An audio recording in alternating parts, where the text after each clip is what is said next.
அன்னை அவள் நடமாடும் தெய்வம், அறிவூட்டும் தந்தை நல் வழிகாட்டும் தலைவன், துணையாக கொண்டு நீ நடை போடு இன்று, உருவாகும் நல்ல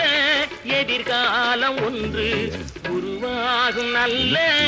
எதிர்காலம் ஒன்று, நல்ல பேரை வாங்க வேண்டும் பிள்ளைகளே.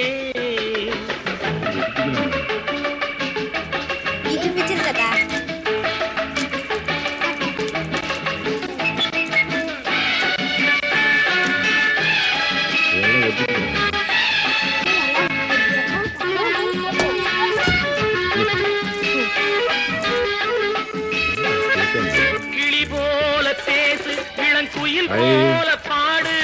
மலர் போல சிரித்து நீ குரல் போல வாடு, மனதோடு கோபம் நீ